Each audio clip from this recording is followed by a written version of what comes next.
সবাৰ শ্ৰীচৰণত আমি শিৰ থৈ আপোনাৰ সবে আজ্ঞা কৰা এই আমাৰ জন্মৰ ৰহস্য পাঠ ভাগি আমি হাত ধৰিবৰ কাৰণে আগবঢ়া হৈছে আৰু সেয়েহে সমস্তজন বাপ আই মাতৃ সমস্ত শ্ৰীচৰণত সেৱা ধৰিব বিচাৰিছো আৰু বহু ভকন্তৰ শ্ৰীচৰণে ভাগি প্ৰাৰ্থনাৰে আমি এই কাৰ্যসূচী আগবাঢ়িব বিচাৰিছো। কৃষ্ণ কৃষ্ণ।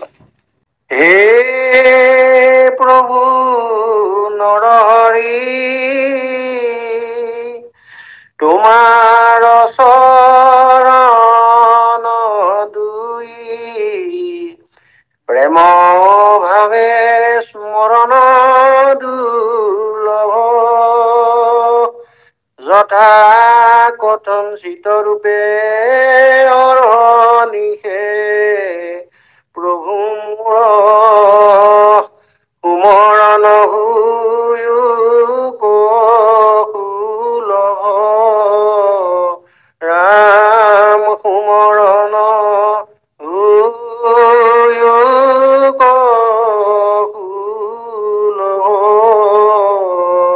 কৃষ্ণ। আমি আগবাঢ়িছো বৰদলৈ বাপ। কৃষ্ণ কৃষ্ণ হৰি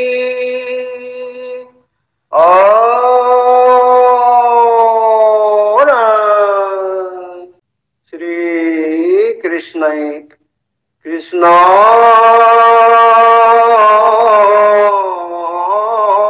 শংকৰ গুৰু হৰি ৰাম ৰাম ৰাম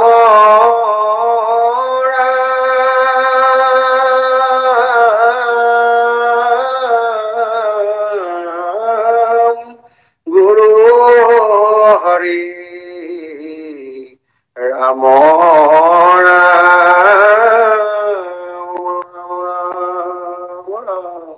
শ্ৰী কৃষ্ণই ভগৱতে ৰাম বক নামে অসুৰে গিলিবে ধৰি মোক দেখি গোপ শিশুগণে পাইবে মহাশোক দেখি তা সম্বাৰ মহা প্ৰীতি সাধিবু অগ্নিকুণ্ড যেন তাৰ তালুদ লাগিব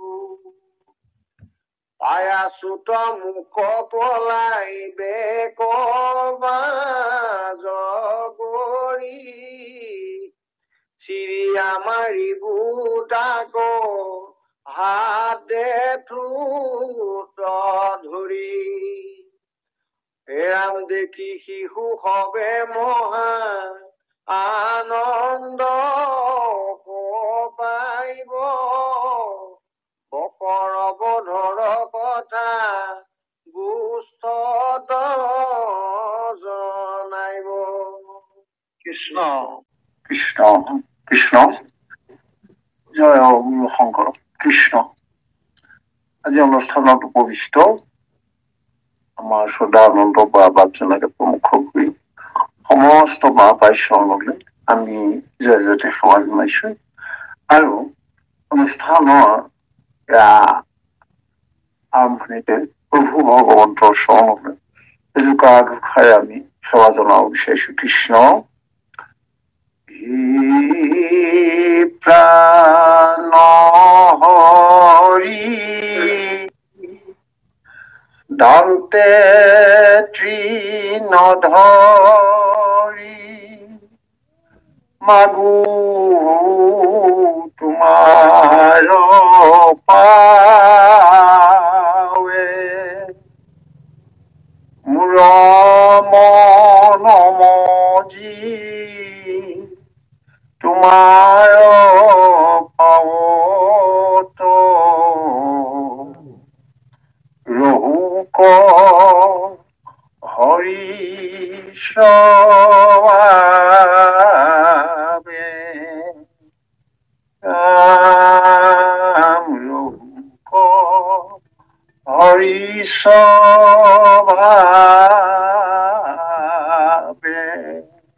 কৃষ্ণ কৃষ্ণ।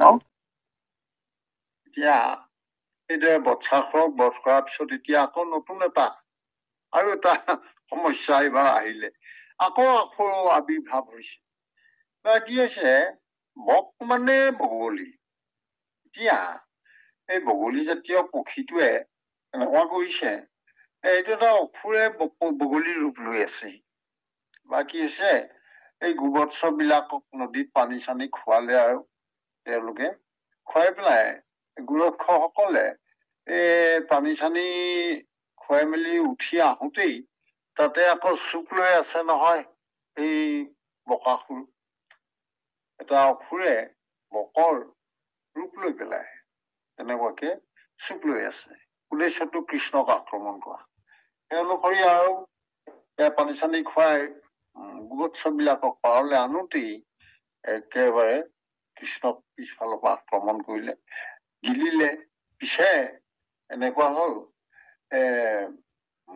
প্ৰহাৰ কৰি পেলাই বাহিৰলৈ আহিলে কৃষ্ণ। আহি পেলাই বকাসুৰৰ ঠোঁট দুটা ধৰিলে, ধৰি পেলাই দুফাল কৰিলে। আৰু দুফাল কৰা কথাটো এনেকুৱাকে আছে, এই বীণা পাত দুখন ফালিলে যেনেকুৱা, বীণা পাতখিলা ফালিলে কেনেকুৱা হব, ঠিক তেনেকুৱাকে অতি সহজ ভাৱে বকাসুৰক বধ কৰিলে। এইটো হৈছে গিলিব নোৱাৰি ঠোঁটত লাগি ধৰা কথা এটা হৈছে। প্ৰভুৱে মানে এনেকুৱা, তেওঁ সেই বিৰাট ৰূপটো তেওঁ নিজকে ইচ্ছা কৰিলে সৰু কৰিব পাৰে, ইচ্ছা কৰিলে ডাঙৰ দীঘল ওখ পাখ কৰি লব পাৰে। এই যে গলত মানে গিলিছিলে বকে, গিলিব নোৱাৰা হওঁতে তাতে প্ৰহাৰ কৰিলে। প্ৰহাৰ কৰাত মানে তালুক প্ৰহাৰ কৰিলে। প্ৰহাৰ কৰোতে কৃষ্ণই তেনেকুৱাকে আৰু এই গিলা কৃষ্ণক বাহিৰলৈ উলিয়াই দিলে। এইবাৰ কৃষ্ণই ধৰি পেলাই ঠোঁটত আৰু ললে আৰু বীণা পাত ফালি পেলোৱা দি ফালি পেলোৱা। সেয়া বকাসুৰ বধৰ কথা হৈছে। এইখিনি কথা আমাৰ মাত্ৰ এটা এটি কথা হিচাপে কৈছে, অৰ্থাৎ প্ৰভু ভগৱন্তই নিজে কৈ আছে গোটেই কথাখিনি নাৰদৰ আগত। এনেকুৱা হব কথাবিলাক, নাৰদৰ আগত কৈ আছে। এতিয়া তাৰ পিছত আমাৰ ইয়াতে কথা এটি হল, শিশুসকলে এইবিলাক দেখিছে, লগৰ যিসকল গোবৎস পালক, যিসকল লগৰীয়া গৰখীয়া লগৰীয়া, যিসকলে গোপালন গৰু চৰাই আছে, সেই সমস্তজনে খুব আনন্দ পাইছে। গৈ পেলাই আকৌ এই গোষ্ঠত কৈছেগে, মানে যত একেলগে দামুৰি ধেনু একেলগে ৰাখে, তাতে ওচৰতে আকৌ গোৱালি পাৰা বিলাকো আছে, গোৱালৰ পাৰা বিলাকো আছে। একেলগে সেই গোটেইখিনিকে গোষ্ঠ বুলি কৈছে। তাত আৰু গৈ পেলাই এইবোৰ কৈছেগে বোলে, আজি কৃষ্ণই এনেকুৱা কৰিলে। এনেকে কৰোতে এনেকে বকাসুৰে আহি পেলাই ধৰোতে আৰু একেবাৰে ভিতৰত সোমাই গল, গিলিব নোৱাৰা হল। নোৱাৰা হওঁতে কলিয়াই দিলে বকে। কলিয়াই দিয়াৰ পিছত এইবাৰ কৃষ্ণই ধৰিলে, এই বীণা পাত ফলা দি ফালি পেলালে। এইবিলাক কথা কৈ পেলাই কুষ্ঠত আকৌ আলোচনা হৈছিল। এইবিলাক কথাৰ মাজেদি এটা কথাই হৈছে, প্ৰভুৰ লীলা সম্প্ৰসাৰিত হৈছে ভকতৰ মাজত আলোচনাৰ বাবে। এতিয়া লাহে লাহে লাহে লাহে সম্প্ৰসাৰিত হৈ আহি আছে। আজি আমি আকৌ পাতিছো। অৰ্থাৎ এনেদৰে প্ৰভুৰ লীলা কথন প্ৰথম, প্ৰভুৰ গুণ যশ আলোচনা কৰা, এই গোটেইখিনি শ্ৰৱণ কীৰ্তনৰ ভিতৰুৱা কথা। সেইকাৰণে আমি এইখিনি কৰি পেলাই সঁচাকৈয়ে আমি কিমান বাৰ শুনিছো বকাসুৰৰ কথা, কিমান বাৰ শুনিছো বৎসাসুৰৰ কথা, কিমান বাৰ শুনিছো আৰু অনেক অসুৰৰ কথা শুনিছো, অসুৰৰ কথা কৈছো, ঘটনাৰ কথা কৈছো। প্ৰত্যেক বাৰতে শুনিছো, প্ৰত্যেক বাৰতে আমি আনন্দই লভি আছো। অৰ্থাৎ এই আনন্দ একেবাৰে অনন্ত আনন্দৰ উৎস। সেই আনন্দৰ মাজত আমি থাকি তেওঁ প্ৰভুৰ লীলা কথন পাতি পেলাই আমি আনন্দিত হৈছো। প্ৰভুও সেয়া হৰ্ষ প্ৰকাশ কৰিছে, কাৰণ তেওঁ কৈছেই যে মই যোগী হৃদয়তো নাথাকো, বৈকুণ্ঠতো নাথাকো। আহি পেলাই মোৰ কথা যত আলোচনা হৈছে, তাত থাকি পেলাই ভকতে কেনেকে আনন্দ পাইছে সেইটো চাই থাকে। ভকতৰ আনন্দ পোৱাটো ভগৱন্তই বিচাৰে, কাৰণ ভকতৰ ৰঞ্জনৰ বাবে তেওঁ নিজে সব ক্ষেত্ৰতে সকলো ক্ষেত্ৰতে তেওঁ নিজে প্ৰভুৱে কিন্তু তেওঁ সমস্ত উজাৰি কৰি আছে। কি কৰিছে? তেওঁ ৰূপ, প্ৰথম কথা ৰূপ। ভকতে যিদৰে ভাল পায় তেনেকে অলংকাৰ পিন্ধিছে, যিদৰে দেখি ভকতে আনন্দ পায় তেনেকৈ কৰিছে। অলংকাৰ, বিভিন্ন ৰূপ, বিভিন্ন বসন ভূষণ, আৰু তেওঁ সুন্দৰ দেহৰ গঠন ভকতৰ আনন্দৰ কাৰণে। কিন্তু ভকতে সকলোবিলাক দেখাৰ পাছতো কিন্তু ভকতৰ স্থানটো হল ভগৱন্তৰ চৰণত। ভকতে আকৌ কৈছে বোলে তোমাৰ চৰণতে বোলে তাতে যদি এখন বন্দীশাল থাকিলেহেঁতেন বা এটা পিঞ্জৰা এটা থাকিলেহেঁতেন, সেইটোতে ভাল আছিলে, তাতে থাকিলোহেঁতেন। আৰু হৰিপদ পংকজ পঞ্জৰমুই, এই কথাটো ভকতে তেনেকে ভাবিছে। ভগৱন্তই যেনেকে লাগে তেনেকে দি আছে। লীলাবিলাকো তেনেকুৱাকে ভগৱন্তৰ লীলা আমাৰ আগত কৈ আছে। এইখিনি কথা আমাক কৈছে। এয়া বকাসুৰ মৰাৰ কথা কলে, আৰু গৈ পেলাই এই বকাসুৰ বধৰ কথাটো গৈ পেলাই ৰাতি মানে সেই গোষ্ঠত সকলোৱে মানে পাৰাত, গোৱালি পাৰাত বা এই য'ত সমস্তজন থাকে গোৱালসকল গোপালসকল, সেইসকলৰ মাজত আলোচনা হৈছে আজি এনেকুৱা হল তেনেকুৱা হল। তাত সকলো সময়তে ঈশ্বৰৰ কথা।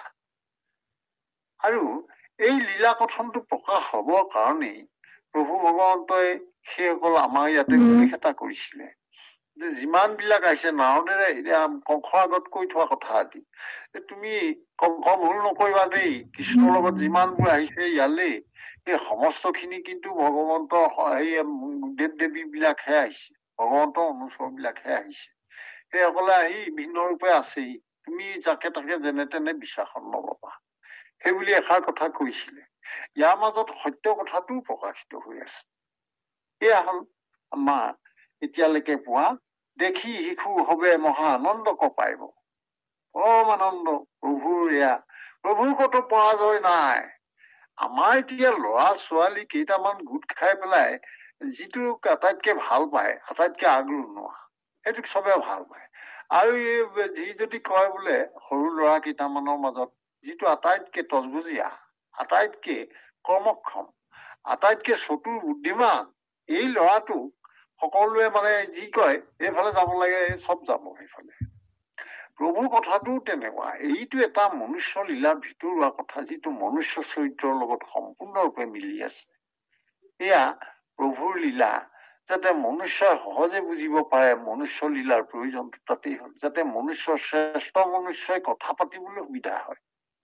মনুষ্যই ভাল পোৱা, মনুষ্য হিচাপে মনুষ্যৰ চাৰিত্ৰিক বৈশিষ্ট্যৰ লগত কৃষ্ণৰ লীলাসমূহ কেনেকে মিলি আছে, আৰু তাৰ মাজতে তেওঁৰ ঈশ্বৰত্ব প্ৰকাশ হব, বিস্ময় হব, আচৰিত হব। ইয়াৰ মাজতে প্ৰভুৰ লীলা কথন। এইখিনি কথা আমি এইখিনিলৈকে পালো। গোষ্ঠত জনাইব, তাৰ পিছলে আমাৰ বাবা কৃষ্ণ কৃষ্ণ কৃষ্ণ। হে ৰামাসী বেকঘাসুৰে ঘোৰ মায়া কৰি কণ্ঠত থাকিবে চুম্বি সৰ্বৰূপ ধৰি গোৰক্ষদামুৰি সমে পহিব গৰ্ভত গলভেন্দি কৰিব তাহাৰ প্ৰাণহত।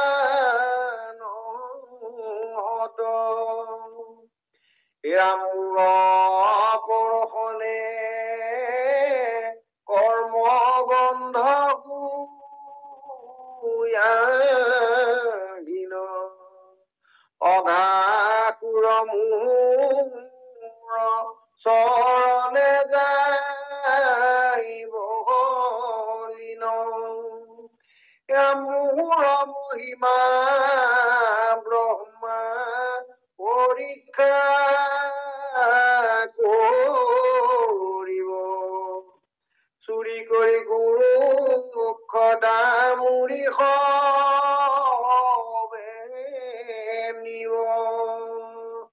কৃষ্ণ কৃষ্ণ অতি সুন্দৰ কৃষ্ণ ভাল হৈছে এয়া এতিয়া কৈছে আমাৰ অলপ আগতে যে পাইছিলো পুতনা আৰু বকাসুৰ এইজনৰ আটাইতকৈ সৰু ভায়েক এই বুলি পেলাই ভাগৱতত আছে কনিষ্ঠ ভাতৃ এইজন হৈছে এয়া অঘাসুৰ অঘ মানে সাপ এতিয়া সাপৰ বেশ লৈ পেলাই অঘাসুৰে মুখখন মেলি পেলাই ৰুই আছে এতিয়া এইদৰে থাকোঁতে মানে এই আখি বেকা অঘাসুৰৰ ঘোৰ মায়া কৰি পন্থটো থাকিবে চুম্পি সৰ্পৰূপে ধৰি অহা যোৱা কৰা বাটতেই এই মানে মুখখন মেলি পেলাই কেনেকে থাকিব সৰ্পৰূপ ধৰি পেলাই থাকিব পিছত যেনিবা গুৰক্ষ মানে লগৰ প্ৰভুৰ লগৰ যিসকল গৰখীয়া লগৰীয়া সেইসকল তাৰপিছত দামুৰি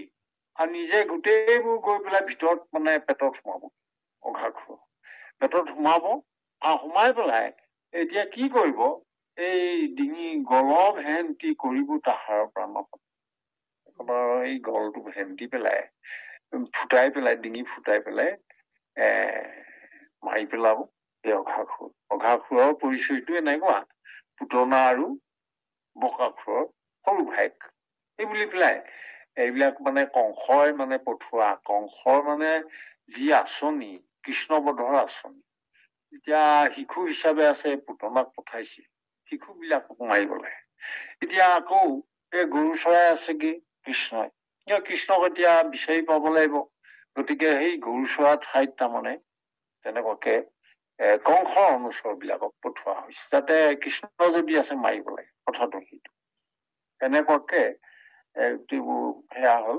অঘাসুৰ অঘ মানে সাপৰ ৰূপ লৈ পেলাই তেনেকে আছিলে তাৰপিছত ইয়াতে কথা এটি কলে মূল পৰশনে কৰ্ম বন্ধ হৈ আহিন অঘাসুৰৰ মুহুৰ চৰণে যাইব লীন বিশেষ কথাটো অন্য এইটো মানে সহজ ভাৱে আমি কথাটো পাতিছো যে প্ৰভু ভগৱন্তই যত যাৰ যিজনৰ পৰশ প্ৰভু ভগৱন্তৰ পৰশ যিজনে পাইছে তেওঁ আৰু কেতিয়াও এই কৰ্মবন্ধত নাথাকে প্ৰভু ভগৱন্তৰ সন্মুখ হোৱাজন অৰ্থাৎ সন্মুখ কোনে হব পাৰিছে যিজনে একান্ত চিত্তে প্ৰভুত শৰণ লব পাৰিছে প্ৰভুৰ গুণ লীলা শ্ৰৱণ কীৰ্তন কৰি তেওঁৰ বিষয়ে সমস্ত অনুৰাগ সেই কৃষ্ণময় হৈছে তেওঁ কৃষ্ণকেন্দ্ৰিক চিন্তা হৈ পৰিলে এতিয়া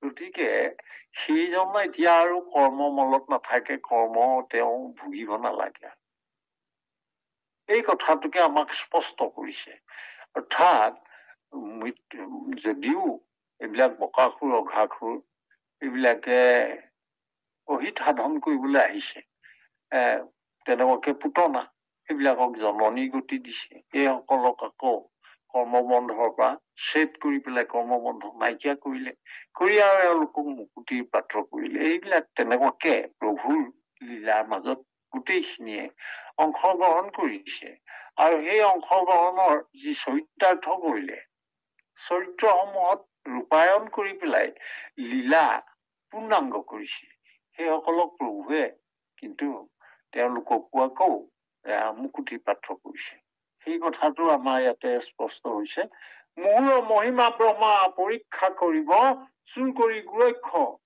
দামুৰি হবে নিব এতিয়া ভগৱন্তৰ মানে ব্ৰহ্মাই দেখিছে যে কৃষ্ণই মানে কিছুমান সৰু সৰু এই মনুষ্য সৰু সৰু যিসকল মানে গৰখীয়া লগৰ সেইসকলৰ লগত একেলগে খাইছে একেখন কাঁহীতে খাইছে আকৌ একে খেলিছে আকৌ একেদৰে এই মনুষ্যৰ সমস্ত লীলা কৰিছে হাবিয়ে বননিয়ে ৰ'দে বতাহে ঘূৰি ফুৰি গৰু চৰাই ফুৰিছে কেতিয়াবা ব্ৰহ্মাই ভাবে যে বাৰু ভগৱন্তই নে বাৰু সেইকাৰণে তেওঁ মানে আৰু এটা ভাবিলে এইজনে বাৰু সেই পূৰ্ণৰূপে ঈশ্বৰ হিচাপে আছেনে বাৰু এইজনৰ বাৰু ৰূপটোত কিবা সন্দেহ কৰিবলগীয়া আছে নেকি সেই গোটেইখিনি মনে মনে ভাবি পেলাই ব্ৰহ্মাই কি কৰিছে, পৰীক্ষা কৰিব বিচাৰিছে,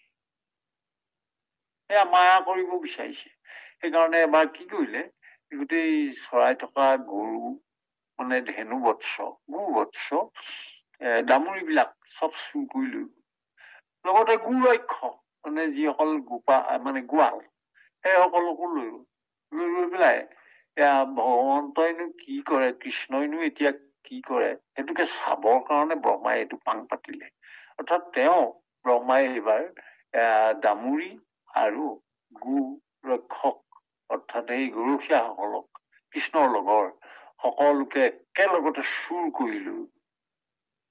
সেই কথাটোৰ এতিয়া অকমান আলোচনা এটি কৰিব লাগিব।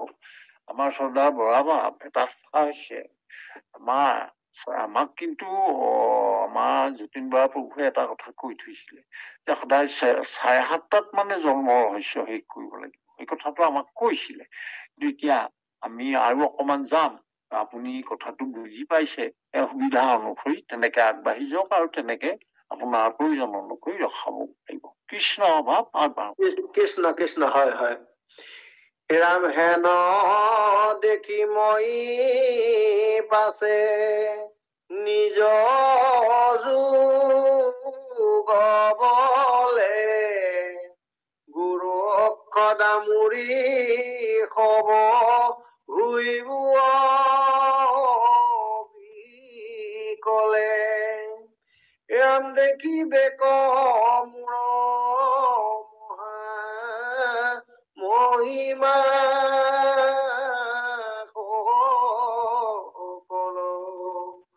মোহন নাম সাগৰত ব্ৰহ্মা যাইব দল আপোনাৰ নিজৰ ৰূপ কৰিয়া সংহাৰ কৰিব ব্ৰহ্মাক মোহ সাগৰে উদ্ধাৰ কৰি বন্দস্তুতি মূৰ বখানি মহিমা লয়াই অনুমতি নিজ থানে যাইব ব্ৰহ্মা আতয় অনন্তৰে মই সাধি দেৱ কাজ সবান্ধৱে বুধিবু তেনু কদ ৰাজ ৰাম ধৰি পাছ ভৰি হাতে তাল আচাৰি ভুঞ্জাই বুগু পক পকা তাল পাৰি। কৃষ্ণ কৃষ্ণ কৃষ্ণ। বৰ সুন্দৰ, বৰ সুন্দৰ পাঠ। কৃষ্ণ এতিয়া কৈছে, হেন দেখি মই পাছে নিজ যুগ বোলে। এইবাৰ প্ৰভুৱে কৈ আছে নাৰদক, বোলে এটা কথা দেই, এই যে মোৰ মহিমা, মোৰ মায়া শক্তি, এইবিলাক চাবৰ কাৰণে ব্ৰহ্মাই মানে মোক অলপ সন্দেহ কৰি পেলাই, যিহেতু মই একেলগেই গোপ শিশুৰ লগত থাকো, তেওঁলোকে ভোজন কৰাতে ময়ো ভোজন কৰো, তেওঁলোকে নাচে মাটিয়ে বালিয়ে ৰ'দে বৰষুণে থাকে, ময়ো থাকো, এই গোটেইবোৰ লৈ পেলাই ব্ৰহ্মাৰ অকমান সন্দেহ।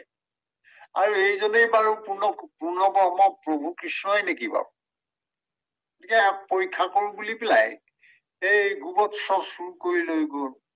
গতিকে আৰু লগতে দামুৰিবোৰ নিয়াৰ লগতে কি কৰিলে, এই যিসকল লগৰীয়া, যিসকলে গৰু চৰাই আছে, গৰখীয়াসকল, এই সকলোকে ব্ৰহ্মাই মায়া কৰি চুৰ কৰি লৈ গ'ল।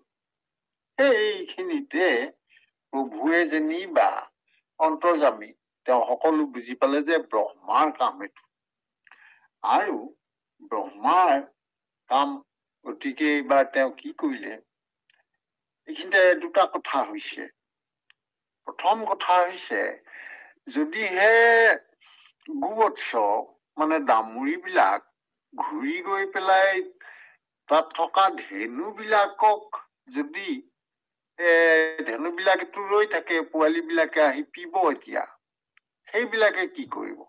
যদি পোৱালী নাথাকে সেইবিলাকৰ চিন্তা হব। গতিকে প্ৰভুৱে এইখিনিতে এটা বুদ্ধি কৰিলে। ইয়াতে আকৌ এই ধেনুবিলাকেও মনে মনে ভাবি আছে যে কৃষ্ণ ইমান সুন্দৰ বাঁহী বজায়, কৃষ্ণৰ এই মোহন ৰূপ, কৃষ্ণৰহে তেনেকে ৰূপ লৈ আছে, সেই কথাটো কিন্তু নাজানিছিলে। একেদৰে এই গুৰক্ষসকলো মানে ঘৰলৈ ঘূৰি যদি নাযায়, গোৱালিপাৰাত কি হব? গতিকে সেই সকলো কৃষ্ণই সেই সকলৰ ৰূপ ললে। এনেকুৱাকৈ এবছৰ পাৰ। এতিয়া এই যে ব্ৰহ্মাই এনেকে চুৰ কৰি নি থৈ দিছিলে, এবছৰৰ পিছত কিনো হৈছে চাওঁগৈ বুলি আহিলে। আহি পেলাইতো আচৰিত হল, যিমানবিলাক গোবৎস গোৰক্ষক ব্ৰহ্মাই চুৰ কৰিলে, সেইবিলাকে সকলোৱে চতুৰ্ভুজ ৰূপ লৈ পেলাই তেনেকুৱাকে ঘূৰি আছে দেখোন। ইয়াত দেখোন একো হৰণ ভৰণ হোৱা নাই, কিন্তু আচৰিত কথা, সমস্তই চতুৰ্ভুজ ৰূপ লৈ আছে। এইটোকে ব্ৰহ্মাই দেখি পেলাই লগে লগে মূৰ্ছা গল। আৰু মূৰ্ছা গলত প্ৰভুৱে সেয়া কথা বুজি পাইছে যে ব্ৰহ্মাৰ তেওঁ অতিচাৰ কৰিছিলে, তেওঁ এয়া ভুল কৰিছিলে, তেওঁ এয়া আচৰণৰ তেওঁ সীমা পাৰ কৰিলে। কিন্তু সেইটো হলেও ব্ৰহ্মাৰ যে মূৰ্ছা যোৱাৰ অৱস্থা হল, তেওঁ চতুৰ্ভুজ ৰূপবোৰ সম্বৰণ কৰিলে। সম্বৰণ কৰাৰ কাৰণে ইয়াতে কৈছে, আপোনাৰ নিজৰ ৰূপক কৰিয়া সংহাৰ। এই তাৰমানে চতুৰ্ভুজ ৰূপটো এতিয়া তেওঁলোকে প্ৰভুৱে এৰিলে আৰু এতিয়া তেওঁ সাধাৰণ সেয়া যি ব্ৰহ্মাই চুৰ কৰা ৰূপ, গোবৎস আৰু গোৰক্ষ, এই সকলোৰে মূল ৰূপটো আগৰ দৰে লাগিলে। তেতিয়া এই ব্ৰহ্মাই পিছত যেনিবা প্ৰাৰ্থনা কৰিছে যে হে প্ৰভু, তোমাৰ গোটেই অনন্ত লীলা আমি মূৰ্খমতী হৈ পেলাই সেইবিলাক পৰীক্ষা কৰিবলৈ গলো, আমাক তুমি ক্ষমা কৰা। এনেকে বুলি কৰিলে আৰু এনেদৰে কৰিবন্ত স্তুতিমূৰ বখানি মহিমা। ব্ৰহ্মাই যি ভগৱন্তৰ ৰচনাৰ মাজত যি সাগৰৰ দৰে অপাৰ মোহৰ ৰূপ, ভগৱন্তৰ মহিমা দেখিলে, সেই সমুদ্ৰত ব্ৰহ্মা নিজেই তল গল। অৰ্থাৎ ব্ৰহ্মাই আৰু উৱাদি নোপোৱা হল যে প্ৰভু ভগৱন্ত অনন্ত শকতিৰ প্ৰতি এই কথাটো তেওঁ বৰ পাতলীয়াকে লৈছিলে, এই কথাটো। এতিয়া তাৰপিছত ব্ৰহ্মাই স্তুতি কৰিলে, স্তুতি কৰি পেলাই পূৰ্বৱত সমস্ত খিনি ঠিক হল। আৰু শেষত এনেকুৱাকে গৈ পেলাই ধেনুকাসুৰো আকৌ আহিব, সেই ধেনুকাসুৰকো বধ কৰিব। বধ কৰি পেলাই এই ধেনুকাসুৰক আকৌ বধ কৰোতে ধেনুকাসুৰক একেবাৰে ফৰ্মুঠি দৈ মাৰি পঠিয়াব তাল গছলৈ। তাল গছত মাৰি পেলাই তালবোৰ সৰিব, পকা পকা তালবোৰ। আৰু গোপগণে তালক ভুঞ্জিব কণ্ঠ ভৰি, এইখিনি আমি পাইছিলো আমাৰ লীলাখন। গতিকে সেই কথাটো ইয়াত কৈছে আমাৰ সেয়া তেনেকুৱাকে ধেনুকাসুৰক দলি মাৰি দিব ফৰ্মুঠিৰ নিচিনাকে, আৰু তাল ফলবোৰ সৰিব, সেইবোৰ পকা পকা তাল ফলবোৰ আৰু লগৰীয়াসকলে বুটলি মেলি পকা তাল ফল খাব। আৰু এইখিনিলৈকে আমাৰ কথাখিনি বুঞ্জাই বৌ গোপক পকা তাল ফল পাৰি, এইখিনিলৈকে আমি পালো। হাজৰিকা বাবুৰ পৰা কথা জানিব বিচাৰিছো। হাজৰিকা বাবু, কৃষ্ণ। হয় ব্ৰহ্মাই চুৰি কৰি আপুনি এবছৰৰ পিছত আহিছে বুলি কৈছে ব্ৰহ্মা। আচলতে ব্ৰহ্মা লগে লগে আহিছে নেকি? পৃথিৱীৰ কাৰণে এবছৰ হৈছে নেকি? নাই সেইটোতো ঠিকেই কথা বাপ, কিন্তু মানে এই যে চতুৰ্ভুজ দেখিলেহি যে সেইটো কাৰণে কথাটো উল্লেখ কৰিব লগা হ'ল। তাৰমানে তেওঁতো ভাবিছে এইবিলাক দেখোন এখন চতুৰ্ভুজ হৈ গ'ল, কি কথাটো লগে লগে মোৰ চাগৈ পৰি গ'ল। সেই কথাটো উল্লেখ কৰিবৰ কাৰণেহে এবছৰ বুলি শব্দটো কোৱা হৈছে। মানে ব্ৰহ্মাৰ তাৰমানে মনুষ্য হিচাপত এদিন যদি হয়, ব্ৰহ্মা আকৌ এবছৰ হ'ব নহয়, সেই কথাটো। ব্ৰহ্মা হয়, সেইটোৱে।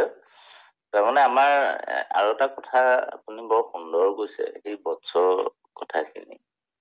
লগতে এই যেতিয়া মুকলি কৰি দিয়ে, এই শিশুসকলে কিন্তু জনা নাছিলে যে আমাৰ তেওঁলোককতো মানে আঁতৰাই লৈ গৈছিলে। তেওঁলোকে আহি এদিন হৈছে বুলিয়ে ভাবিছিলে। তেওঁলোকে আহি মাক দেউতাকক কৈছিলে, মা দেউতা আজি কৃষ্ণই ডাঙৰ সাপ এডাল মাৰিলে।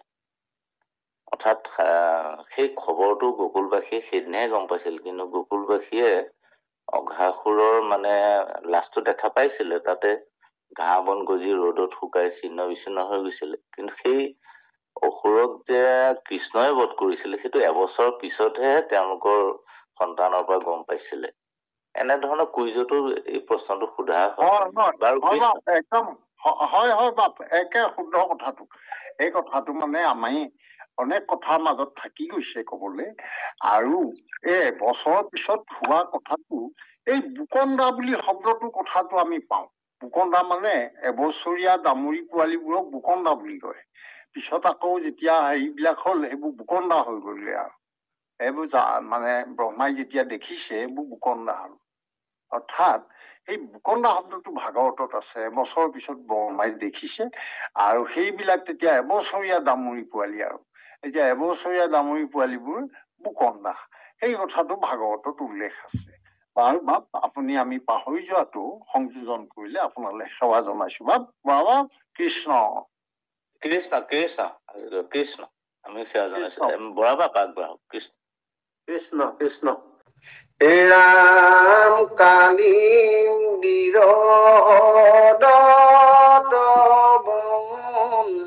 শিৱে কালি সৰ্প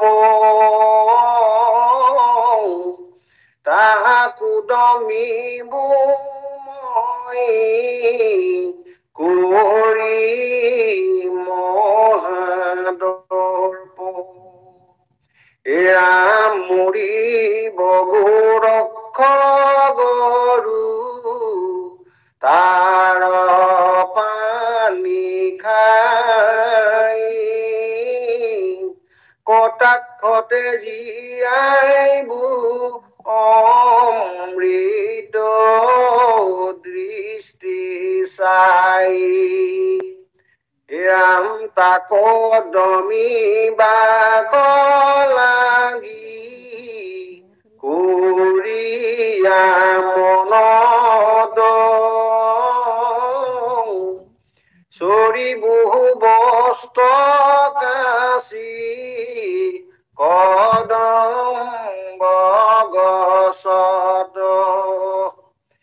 ৰাম জাম্প দিয়া যমুনাৰ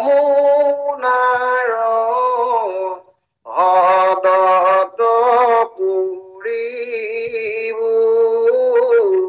আচাৰিয়া বাহু মহা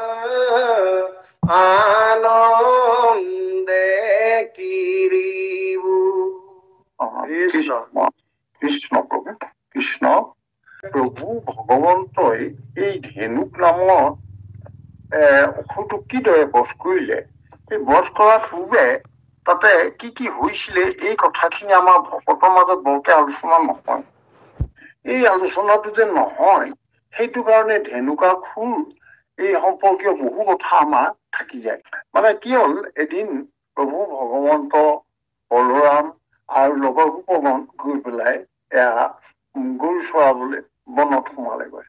সেইদিনা কি হ'ল, একদিনা ৰামে সমে পখিল বনত পৰম আনন্দে আগৰ কৰি ধেনুজত এনেকে গ'ল। গোপগণে বেৰি যায় কৃষ্ণ গুণ গায়, ভ্ৰমন্ত আনন্দ কৃষ্ণ বৃন্দাবন চায়।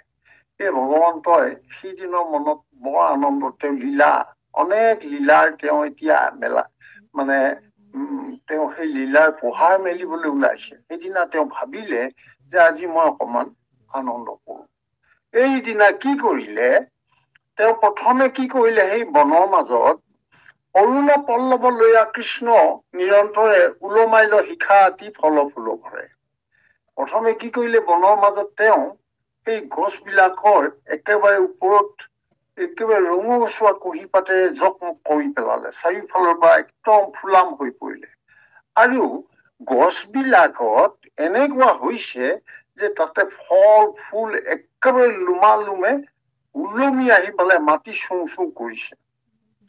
এতিয়া এইটোকে দেখি পেলাই কৃষ্ণই আকৌ বলৰামক কৈছে, কৃষ্ণৰ ইয়াতে লীলা, তেওঁ সেই লীলাৰ মাজত বলৰামক আনিব লাগিব। গতিকে বলৰামলৈ উদ্দেশ্য কৰি কৈছে, বোলে দাদা চোৱাচোন চোৱা, দেখিও আশ্চৰ্য দাদা ইটো বৃক্ষগণ, ফল ফুল লৈ আছো তোমাৰ চৰণ। বোলে কৃষ্ণই কৈছে, দাদা বলৰাম, বোলে তোমাৰ চৰণক তেওঁলোকে সেৱা কৰিবৰ কাৰণে গছ বিলাকক চোৱাচোন, বোলে তেওঁলোকে একেবাৰে এই ওলমি আহি তোমাৰ চৰণ চুইছে। এই উদ্দেশ্যটো জানানে, বোলে তেওঁলোকে যাতে ভৱিষ্যতে আৰু বৃক্ষ নহয় সেইটো কাৰণে তোমাৰ চৰণ চুইছে। সেই বুলি পেলাই এই লীলাৰ মাজলে বলৰামক লৈ আহিছে। এতিয়া এই গোটেই যিটো দৃশ্য, সেই দৃশ্যটো ইমান সুন্দৰকে আমাক গুৰুজনে বৰ্ণনা কৰিছিলে। সেই বৰ্ণনাটো আমি বৰকে আলোচনা নকৰো, আজি অকমান সুবিধাতে আলোচনাটো কৰি আগবাঢ়িম। আমি কথাটো হৈছে, বৃক্ষত মানে লোমালোমে ফল ফুল সহ ওলমি আহি কৃষ্ণৰ চৰণ চোৱাৰ কথাটো কৈছে, যাতে তেওঁ পুনৰ বৃক্ষ নহয়। এইটো এক নম্বৰ কথা। 2 নম্বৰ কৈছে, ভোমোৰা বিলাকে আচলতে সেইসকল ভকত মুনি, তেখেতসকল মুনিগণ কৃষ্ণ ৰামৰ মানে গুণ গানতে ব্যস্ত, ভোমোৰাসকলৰ কথা কৈছে। আকৌ 3 নম্বৰ কৈছে, বোলে ৰামকৃষ্ণক দেখি ময়ূৰে চালি ধৰিছে, নৃত্য কৰিছে, সেইবুলি কৈছে। 4 নম্বৰ, কুলি চৰায়ে কুকৈ পঞ্চমত গীত গাইছে। হৰিণীগণে আকৌ এই পৰিৱেশৰ মাজতে কটাক্ষ নয়নে থৰ লাগি কৃষ্ণলে ৰামলে চাই আছে। তৰু তৃণ লতা বন সমস্তই ৰামকৃষ্ণৰ চৰণ চুই আছে। পশু পক্ষী সমস্ত তন্ময় হৈ ৰামকৃষ্ণৰ সংগ, আৰু সেই সংগত সুখ অনুভৱ কৰিছে, আনন্দ পাইছে। আকৌ এতিয়া এটা বিশেষ কথা হল, কৃষ্ণই কি কৰিছে, ধেমালি কৰা মানসে এই ভোমোৰাবোৰৰ পিছে পিছে দৌৰিছে, গুণগুণাইছে ভোমোৰাৰ দৰে নিজে কৃষ্ণই। আকৌ কুকিলৰ মাত মাতি পেলাই, এই কুকিলৰ মাত নিজে উলিয়াই পেলাই কুকিলক হিয়াৰিছে, মানে কুকিলক মানে ভেঙুচালি কৰিছে।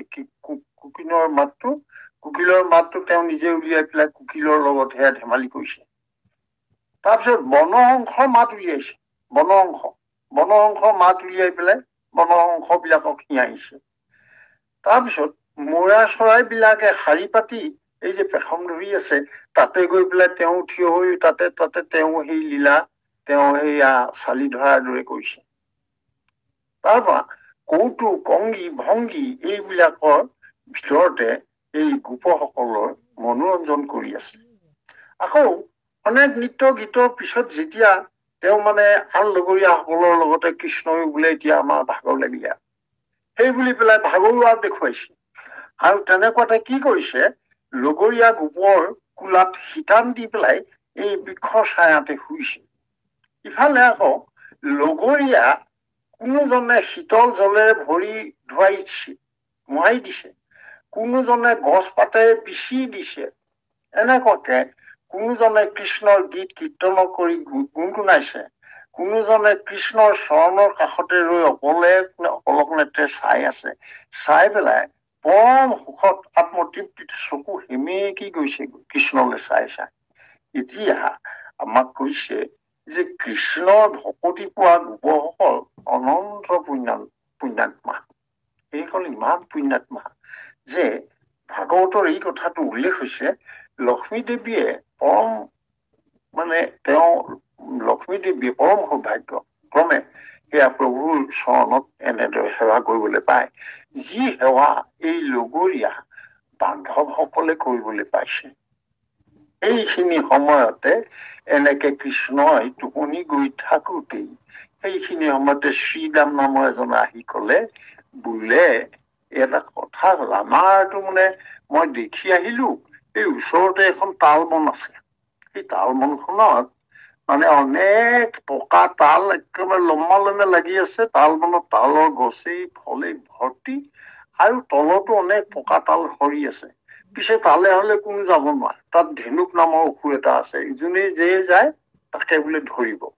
এতিয়া কৃষ্ণক কলে বা তুমি বোলে আমিতো দেখিলা খেলা ধূলা কৰি আমাৰ কণ্ঠ শুকাই গৈছে, আমাৰ একেবাৰে আমি এতিয়া তৃষ্ণাতুৰ হৈ পৰিলো, গতিকে তালৰ ফলৰ ৰস খাব লাগে, ব'লা তুমি দুইজনে ব'লা আমাক গৈ পেলাই এই তাল বনত সোমাই পেলাই আমি তাল ফল খাবগৈ লাগে। সেই বুলি কলত কৃষ্ণ আৰু বলৰামে তাল ফলৰ সেই বনত সোমালে আৰু বনত সোমাই এতিয়া কি হল তাতে এয়া মানে বলৰামে এই হাতীয়ে যেনেকে জোকাৰি পেলাই গছ চছবোৰ লৰাই দিয়ে ঠিক তেনেকুৱাকে ফালৰ পৰা এই তাল গছবোৰ জোকাৰি একে গোটেই তালবোৰ সৰুৱাই পেলালে। এই শব্দটো শুনি পেলাই ধেনুক অসুৰে এইবাৰ খেদি আহিলে, খেদি আহি পেলাই একেবাৰে পোনছাতেই দুই পিছ ঠেঙেৰে মানে একেবাৰে বলৰামক মানে প্ৰহাৰ কৰিলে। এতিয়া বলৰামে এতিয়া ইয়াতে এটা কথা কৈছে, এই ধেনুক নামৰ গদৰ্ভহে বুলি কৈছে, গাধ বুলি কৈছে। সেই গদৰ্ভৰ কথাটো আমি ধেনুক যে এটা গাধ সেই কথাটো আমাৰ ভাগৱতত স্পষ্টকে আছে। এতিয়া এই গদৰ্ভৰ পিছত যেনিবা বলৰামে দুই ঠেং ধৰিলে, ধৰি পেলাই একেবাৰে ঘূৰাই পেলাই তাল বনলৈ মাৰি পঠিয়ালে। তালৰ একেবাৰে ওপৰত লাগি পেলাই তালবোৰতো সৰিলেই আৰু সেই ধেনুক অসুৰ তেনেকে প্ৰাণ ত্যাগ কৰিলে। তাকে দেখি পেলাই লগৰ অসুৰবোৰ আহিলে, আহি পেলাই সেইবিলাকে বোলে আমাৰ দলপতিক মাৰিলে, গতিকে যুদ্ধ কৰো, এনেকে যুদ্ধ কৰিলে। পিছত যেনিবা সেই আৰু যুদ্ধ সমস্ততে অসুৰ বিলাক নিপাত গল, সকলোৱে তেনেকুৱাকে আনন্দ কৰি পেলাই তালৰ ফল খালে। এই খাওঁতে মানে ইয়াতে এটা বৰ ডাঙৰ কথা এটা, গুৰুজনাৰ এই ৰচনাত ধেনুকা সুবোধত এটা বৰ কৌতুক এটা সৃষ্টি কৰিছে। সেইটো শব্দটো এনেকুৱা, কৃষ্ণৰ প্ৰসাদ পায়া গোপে কৰৈ ভোগ, কৃষ্ণৰ প্ৰসাদে পায়া গোপে কৰৈ ভোগ, ভুঞ্জিলে লাগৈ মানে কৰি গণ্ডগোল, ঠিচ ঠিচ ভৈল পেট যেন চাইল ধুল। এইয়া ইমান খালে, তাল ফলৰ ৰস ইমানকে খালে পেটটো একদম তিলতিলীয়া হৈ গল, মানে একেবাৰে মানে ঠিচ ভৈল যেন পেটৰ চাইল ধুলৰ নিচিনা হল। এই কথাটো কৈছে, ইমানকে খালে মানে চবে ঠিচ ভৈল, তাৰমানে একেবাৰে তিলতিলীয়া হৈ গল পেট আৰু একেবাৰে ফুলি গল, কিমান খাব আৰু সি তেনেকে খালে। এইয়া হল ধেনুকা সুৰৰ কথা। এইখিনি কথা আমাৰ এই যে পৰিৱেশ সৃষ্টিত ঈশ্বৰ নিজে তেওঁ সেই পৰিৱেশ সৃষ্টিৰ জৰিয়তে আগবাঢ়ে, পৰিৱেশ সৃষ্টি তেওঁৰ লীলাৰ এইটো নীতি, প্ৰভুৰ এইটো তেওঁ মানে এইটো সহজাত, তেওঁ প্ৰভুৰ লীলাৰ সময়ত তেওঁ নিজা পৰিকল্পিত যি পৰিৱেশ, সেই পৰিৱেশ তেওঁ নিজে সৃষ্টি কৰি লয়। এয়া হল ধেনুকাসুৰ বধৰ সময়ত এয়া তেওঁ নিজে কি কৰিছে, ভোমোৰাৰ পিছে পিছে গৈছে, গৈ পেলাই আকৌ কুলি চৰাই খীয়াৰিছে, আকৌ বোলে গৈ পেলাই বনশংখ খীয়াৰিছে, আকৌ মৌৰাবিলাকে পেখম ধৰিছে, চালি ধৰিছে, নিজেও গৈ তাত আছে গৈ। এইবিলাক বিভিন্ন ৰূপে পৰিৱেশ সৃষ্টি কৰাত প্ৰভু ভগৱন্ত। কিন্তু ইয়াতে এটা বিশেষ কথা, যেতিয়া এই পেট ভৰাই গোপ গণে কণ তালক ভুঞ্জিলা কণ্ঠ ভৰি, এই শব্দটো মানে ইমানকে খাই দিলে, কণ্ঠলৈকে খাই দিলে, কণ্ঠ ভৰি খাই পেলালে। এতিয়া ইয়াতে এটা কথা আমাৰ এইখিনিতে ধেনুকাসুৰৰ কথাৰ লগত মানে সংগতি, যে কৃষ্ণৰ প্ৰসাদে পাইল মনৰ বাঞ্ছিত, ভগতৰ দুৰ্লভ নাহিকে কদাচিত। এই কথাটো কোৱা আছে যে কেলে প্ৰভু ভগৱন্তৰ ওচৰত এই গোপক বালকসকলে, সেইসকলে যে কলে যে আমাৰ পিয়াহ লাগিছে, ভাগৰ লাগিছে, এতিয়া আমাক কিবা আমাক খাব লাগে, তৃষ্ণা দূৰ কৰিবলৈ, এইয়া প্ৰভু ভগৱন্তই এনেকুৱাকে পান কৰোৱালে, কণ্ঠ ভৰি গলগৈ, পেট থিলথিলীয়া হৈ গলগৈ, আৰু ভকতে যিদৰে যিমান পাৰে যেনেদৰে আনন্দ কৰে, যেনেদৰে ভোগ কৰে, মাত্ৰ প্ৰভুক সহায়, প্ৰভুৰ চৰণত শৰণ ললেই হ'ল। এই কথাটো আমাৰ ধেনুকাসুৰৰ মাজত, এই পৰিৱেশটোত গোটেই কথাখিনি তেনেদৰে সোমাই আছে। আমি সেইকাৰণে মাজতে এই কথাখিনি উল্লেখ কৰি গলো। এতিয়া আমাৰ এই গোটেই কথাখিনি আমি কোৱাৰ পাছত এতিয়া প্ৰভু আমাৰ এতিয়া মূল যি পাঠৰ অনুষ্ঠানটি তালৈ আকৌ আগবাঢ়িলো। এয়া কৈছে কালিন্দী হ্ৰদৰ কথা। কালিন্দী হ্ৰদত বনশিৱে কালী সৰ্প আছিলেহি তাত, আৰু সেই তাতেই নাৰদক কৈ আছে বোলে, নাৰদ চোৱা দেই, কালিন্দী হ্ৰদত এই কালী সৰ্প থাকিব, তাতে গৈ পেলাই আমাৰ এই গোবৎস গোৰক্ষক সকলোৱে পানী খাব, খাই পেলাই এই বিষাক্ত পানী খাই চবে মূৰ্ছা যাব, পিছত আকৌ মই যেনিবা অমৃত দৃষ্টি চাই পেলাই তেওঁলোকক জীয়াই পেলাম। এইখিনিতে আৰু তাকো সেইটোকে মই এতিয়া এই কালিক দমন কৰিবৰ কাৰণে মই গছত উঠিম, কদম গছত উঠি তাৰ পৰা জাপ মাৰি একেবাৰে হ্ৰদত সোমাই তাত মই তাত বহু আনন্দ কৰি মানে তাতে মই মোৰ লীলা প্ৰকাশ কৰিম। এই কথাখিনি এনেদৰে কৈছে যে এতিয়া তেওঁৰ লীলাৰ মাজত পূৰ্ণৰূপে আমাক ইয়াত একেবাৰে আমি মজ্জিত হৈ এই কথাখিনি আমাৰ মাজলৈ আনিছে। এয়া জন্ম ৰহস্যৰ বিশেষত্ব বুলি আমি সকলোৱে ভাবো, যে কেলে যে ইয়াতে দুটা দুটা বাক্যৰ মাজত ইমান দীঘলীয়া কথাবিলাক সোমোৱাই থোৱা আছে। আমি কালিয়ৰ বিষয়ে, কালিন্দী হ্ৰদত কেনেকে আহিলে, কি কথা, সেইখিনিও আমি পিছত পাতিম। এতিয়া আমাৰ আৰম্ভণিতে আমাৰ শ্ৰদ্ধাৰ বাবে অকমান বেয়া নেপাব, অনত হোৱাৰ বাবে তেখেতে যথেষ্ট ৰবলগীয়া হ'ল। আমি আৰম্ভণিতে কথাখিনি নকলেও আমাৰ সেইকাৰণে আপুনি বা কৃষ্ণ এতিয়া কৃষ্ণ কৃষ্ণ কৃষ্ণ কৃষ্ণ। ৰাম খেদি আহি কালি মোক দেখিবি মানে দংশী বেকশিটো লক্ষী ধৰ্ম স্থানে এৰান কৰি বেক বন্দী মোক লাঙুলে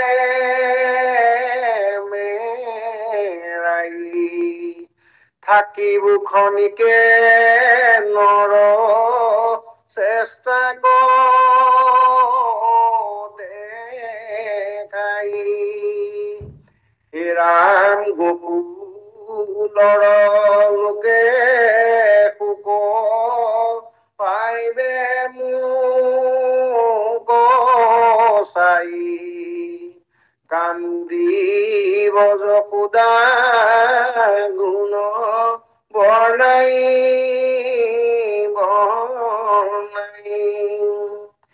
ভকতৰ দুখে হৃদি ধৰিবে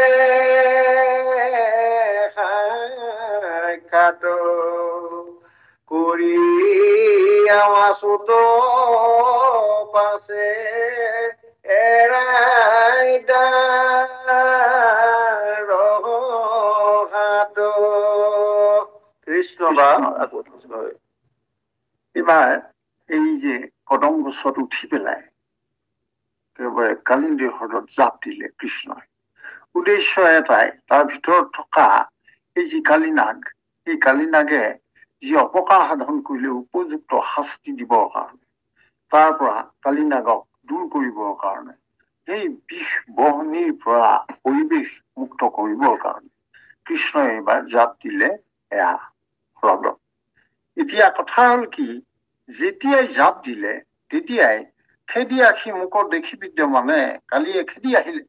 দংশী বেক সিটো মুক লক্ষী মৰ্মস্থানে, একেবাৰে একদম যি মৰ্মস্থল, য'ত আঘাত কৰিলে প্ৰচণ্ড এয়া মৃত্যু কাষ পাব পৰা তেনেকুৱা আঘাত কৰিলে। আহি পেলাই আৰু নেগুৰেৰে একেবাৰে নেজেৰে মেৰিয়াই ল'ব, মেৰিয়াই পেলাই মোক মানে হেঁচি ধৰিব। আৰু প্ৰভু ভগৱন্তই কিছু সময়ৰ কাৰণে মনুষ্যৰ যি অৱস্থা হ'ব পাৰে, সেই তেনেকুৱা অৱস্থা এটা দেখুৱাই পেলাই তেওঁ এটা অকমান অভিনয় এটা কৰি দেখুৱালে। মানুহে যদি তেনেকুৱা অৱস্থাত পৰে কি হ'ব, তেতিয়া সেয়া সাপে মেৰিয়াই ধৰিলে, ধৰি পেলাই একেবাৰে চেপি আনিছে আৰু এতিয়া দংশন কৰিবলৈ লৈছে। সেইখিনি সময়ত মনুষ্যই কেনেকুৱাকে হাত ভৰি মাৰি আৰু মানে অচেতন প্ৰায় অৱস্থা হ'ব, ঠিক তেনেকুৱা এটা চেষ্টা সেয়া মনুষ্যৰ হ'ব। গতিকে এই চেষ্টাটো মনুষ্য চেষ্টা বুলি কৈছে। সেই মনুষ্য নৰচেষ্টাটোকে দেখুৱাইছে, এইটো এটা অভিনয় প্ৰভু। আৰু সেইটোকে দেখুৱাই পেলাই তেওঁ ক্ষণেক সময়, অকমান সময় তেওঁ তেনেকুৱা এটা ভাৱ এটা দেখুৱাইছে। সেইটোকে দেখি পেলাই আকৌ গকুলৰ লোকে মানে শোক পাইবে মোক চাই তেওঁ এতিয়া পৰিৱেশ সৃষ্টি কৰিছে। সমস্তজন গকুলৰ আহি পালেহি, এই গোপবিলাকৰ এনেকুৱা অৱস্থা। এতিয়া কৃষ্ণই তেনেকে ওপৰত উঠিলে, গছৰ ওপৰত উঠি জঁপিয়ালে, কালিনাগে খেদি আহিলে। এই গোটেইবোৰ দেখি পেলাই কৃষ্ণৰ অৱস্থাটো বেয়া দেখিছে, ভয় খাইছে।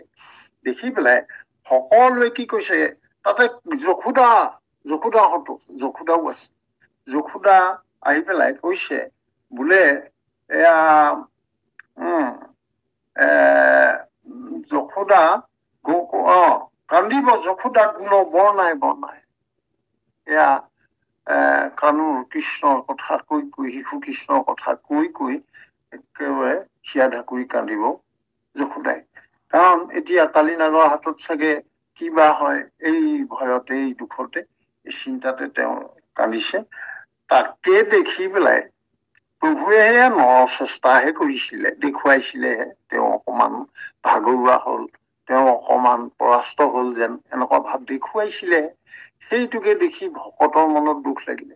আমি আগতেই পাইছো, নাৰদে কৈ গৈছিলে যে ইয়াত যিমান যিসকল কৃষ্ণৰ লগত আহিছে, সকলোখিনি কিন্তু প্ৰভুৰ সহস্ৰ দেৱতা দেৱী, লগতে তাত আকৌ ভকত মুনি ঋষি সমস্তই প্ৰভুৰ লীলাৰ সহস্ৰ হিচাপেহে আহিছে। সেই কথাটো গতিকে কৈছে, যিসকলে কৃষ্ণৰ অৱস্থাটো দেখি পেলাই কালিনাগৰ সৰ্পৰ মেৰ দিয়াৰ পিছত যিটো দেখি পেলাই ভকতে দুখ পাইছে, মনত কান্দিছে। তাকে দেখি পেলাই যেতিয়া এয়া যশোদাই তেওঁ কান্দিব ধৰিলে, তেতিয়া আৰু তেওঁ ৰব নাই পৰা।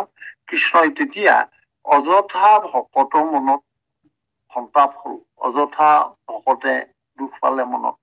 সেই কথাটো ভাবি কৃষ্ণই লগে লগে তেওঁ আচল ৰূপলৈ আহিল আৰু সকলোকে আনন্দিত কৰি তেওঁ মানে এইবাৰ তেওঁ প্ৰস্তুত হ'ল ভকতৰ মনৰ দুখ নাইকিয়া কৰিব। মানে কালিন্দী হ্ৰদত তেওঁৰ যি অৱস্থা, সেয়া যে ক্ষণিকৰ বাবে আছিলে, সেয়া তেওঁৰ এটা লীলাৰ ভিতৰৰ বস্তু আছিলে। সেইটোকে তেওঁ প্ৰমাণ কৰিব আৰু উপযুক্ত শাস্তি দিব। এয়া হ'ল এই কালিন্দীৰ কালিৰ এতিয়া এইখিনি তেনেকুৱা এটা অৱস্থা। ভাল, অকমান আৰু আগলৈ যাওক। বাপ কৃষ্ণ কৃষ্ণ কৃষ্ণ কৃষ্ণ। ভালে হৈছে আমাক হাজৰিকা বাপে কথা এটা লুকুৱাই থলে, এই কথাটো ভাঙি দিয়কচোন। মৰ্মস্থাননো কোন দশক কয়, সেই কথাটো আমি ভালকে ধৰিব পৰা নাই। বিভিন্ন জনে বিভিন্ন ধৰণে কয়। আৰু 2 নম্বৰ কথাটো হ'ল কি, কালিন্দী বুলিলে যমুনাকো বুজায়। এতিয়া কালিয়ে বাস কৰাৰ কাৰণে কালিন্দী হ্ৰদ নে যমুনাৰে এটা মানে শাখা কালিন্দী হ্ৰদ, এই কথাটো অকমান আগবঢ়াই দিয়কচোন বাপ। কৃষ্ণ। বাপ কৃষ্ণ, বৰ ধুনীয়া কথাটো। আচলতে কালিন্দী বুলি ক'লে যমুনাই, কাৰণ যমুনাৰ লগতে থকা এটি হ্ৰদ, সেই হ্ৰদটো যমুনাৰে সৃষ্টি, গতিকে তাক কালিন্দী বুলিও কয়। আমাৰ বৰগীতত আছে কালিন্দী দেখি সখী ফুটয় বুক, তাৰমানে সেই লীলা সময়খিনি কালিন্দী কথাটো সেইখিনি সেই যমুনাৰ কথাই কৈছিলে। এতিয়া সেইটো আমাৰ তেনেকে বৰগীতৰ পৰা পালো, আমি কালিন্দী মানে যমুনা হয়, যমুনা। আৰু সেইকাৰণে ইয়াতে আকৌ স্পষ্টকে এটা কথাও কলে যে কালিন্দীৰ হ্ৰদে বঞ্চিবে কালি সৰ্ব, গতিকে এই যমুনা নদীখন, নদী আৰু হ্ৰদ পাৰ্থক্য আছে, গতিকে নদীখনৰ লগতে গাতে লাগি সংলগ্ন হৈ হ্ৰদ এটা আছে। যিহেতু ইয়াত স্পষ্টকে কলে 106 নম্বৰ সুৰটোত যে কালিন্দীৰ হ্ৰদত বঞ্চিবে কালি সৰ্ব, এইটো হ্ৰদ বুলিয়ে কলে বা এইটো কথা আমাৰ স্পষ্ট হল। আৰু এটা মৰ্মস্থল, কৃষ্ণ মৰ্মস্থল আমাৰ এতিয়া একেবাৰে প্ৰথম হৈছে মৰ্মস্থলটো আমাৰ এই তালু, ব্ৰহ্মতালুৱেই হৈছে মৰ্মস্থল, মূল মৰ্মস্থল ব্ৰহ্মতালু। কিন্তু মৰ্মস্থল বুলি কলে যি স্থানত আঘাত পালে তেওঁৰ মৃত্যু হব পাৰে সহজে, সেই স্থলটোৱেই হল মৰ্ম। মৰ্ম মানে একেবাৰে ভিতৰ, একেবাৰে হৃদয়ৰ একেবাৰে ভিতৰ অংশটো, অতি সূক্ষ্ম অংশ, অৰ্থাৎ সেই অংশত আঘাত হব পাৰে, তাৰমানে তেওঁৰ মৃত্যু হব পাৰে, সেইকাৰণে মৰ্মস্থল। এতিয়া ব্ৰহ্মতালু আমি জনাত ব্ৰহ্মতালু হৈছে মৰ্মস্থল, আৰু নাভিও হব পাৰে, তেনেকুৱা কথা, হৃদয়ৰ কাষতো হব পাৰে, কিন্তু মৰ্মস্থল বুলি কলে ব্ৰহ্মতালুকে বুজোৱা যেন লাগে। শ্ৰদ্ধা বৰাপ্ৰভু, আমি আমাৰ ভৱেন বৰাপ্ৰভু, আমি আপোনালৈ সেৱা এটি জনাইছো। এইখিনিকে আমি যিখিনি বুজি পাইছো সেইখিনিকে আপোনাৰ সমৰ্থনলৈ আগবঢ়াইছো। কৃষ্ণ কৃষ্ণ কৃষ্ণ কৃষ্ণ বাপ, সন্তোষ পালো। কৃষ্ণ মাধৱ।